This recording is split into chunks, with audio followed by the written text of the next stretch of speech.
শিক্ষাৰ্থীৰ প্ৰতিবাদত ৰুদ্ৰমূৰ্তি গুৱাহাটী বিশ্ববিদ্যালয়ৰ উপাচাৰ্যৰ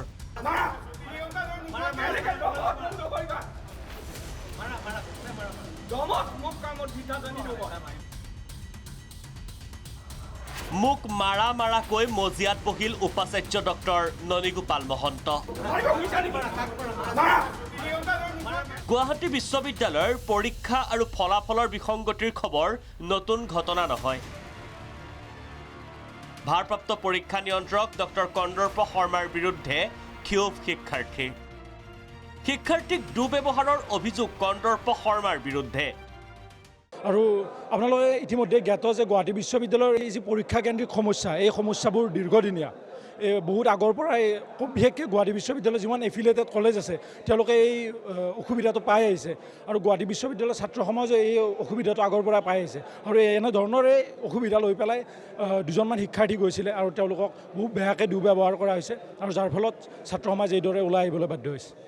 সমস্যা নহয় গুৱাহাটী বিশ্ববিদ্যালয় কেৱল কৰ্তৃপক্ষৰ বাবে কেৱল ছাত্ৰ ছাত্ৰীৰ বাবে সমস্যা নহয়, গোটেই উত্তৰ পূব ভাৰতৰ প্ৰথমখন বিশ্ববিদ্যালয় গুৱাহাটী বিশ্ববিদ্যালয় এক্সামিনেশ্যন কণ্ট্ৰলাৰজনে যদি ছাত্ৰ ছাত্ৰীক কেনেধৰণে বিহেভ কৰিব লাগে সেইটো নাজানে, এইটো অতি পৰিতাপৰ বিষয়। এইটো গুৱাহাটী বিশ্ববিদ্যালয়ৰ বাবে লাজ লগা কথা আৰু আমি আজি অথৰিটিক এটাই দাবী জনাইছোঁ যে তেওঁক অতি সোনকালে চাকৰিৰ পৰা নিলম্বন কৰিব লাগে।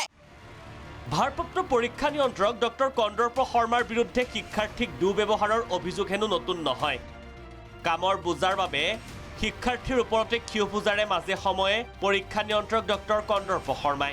কিন্তু বৃহস্পতিবাৰে বিশ্ববিদ্যালয়ৰ প্ৰাক্তন সাধাৰণ সম্পাদক নয়নজ্যোতি গগৈক দুৰ্ব্যৱহাৰৰ অভিযোগ কন্দৰ্প শৰ্মাৰ বিৰুদ্ধে।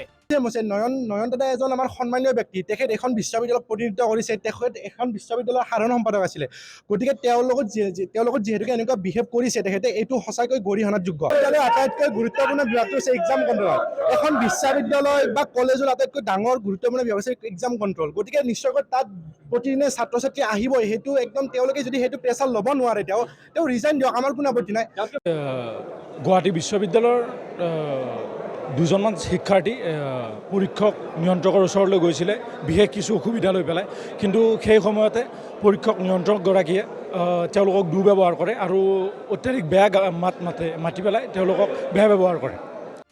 তাৰ পাছতেই ক্ষোভিত হৈ পৰে বিশ্ববিদ্যালয়ৰ ছাত্ৰ ছাত্ৰী। উত্তেজিত শিক্ষাৰ্থীয়ে উপাচাৰ্যৰ কাৰ্যালয় ঘেৰাও কৰি কন্দৰ্প শৰ্মাক নিলম্বনৰ দাবী জনায়।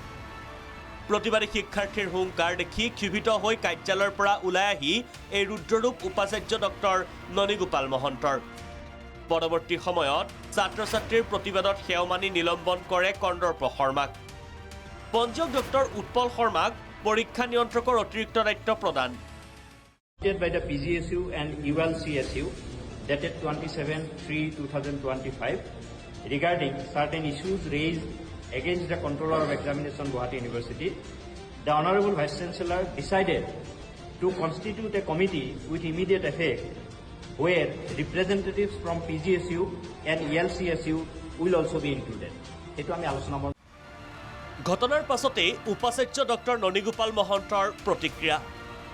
অবাঞ্ছিত ঘটনাৰ বাবে দুখ প্ৰকাশ উপাচাৰ্যগৰাকীৰ।